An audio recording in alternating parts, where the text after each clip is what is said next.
আরে ভাই তুই এসেছিস, আয় আয় আয় বল, আয়।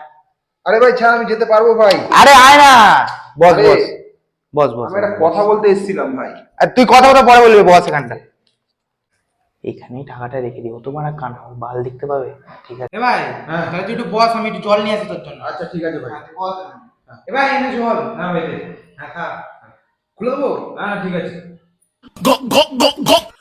ভাই তাহলে আমি বেরাই, হ্যাঁ? আরে ভাই চ, তাহলে তোকে একটু দরজা অব্দি ছেড়ে দিয়ে আসি, চ চ। ওকে ছেড়ে দিয়ে চলে এসেছি, টাকাটা তখন গুনে নি গড়া এবার। এই মা, টাকাটা তো এখানে রেখেছিলাম, গেল কোথায়?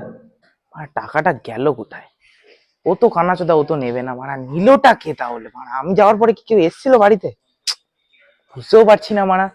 কি রে ভাই, একটা ভালো খবর আছে, শুনেছিস? সত্যি বাদ দে তো মারা, ভাল লাগছে না আমার কিছু। কেন, কি হয়েছে? কিছু কি টেনশন আছে নাকি? আরে আর বলিস না মারা, ঘরে 400 টাকা ডেকেছিলাম, সে টাকাটাই পাচ্ছি না। ও, বাদ দে, তুই কি ভালো কথা বলছিলি বল। আরে রাহুল আছে না, হ্যাঁ। ওর চোখের অপারেশন হয়ে গেছে, জানিস? ও চোখে দেখতে পায়। হ্যাঁ, ওটাই তো আমি তোকে বলতে আসলাম। ফ্ল্যাশব্যাক। হ্যাঁ তাহলে তুই একটু বস, আমি একটু জল নিয়ে আসি তোর জন্য। আচ্ছা ঠিক আছে ভাই। বস।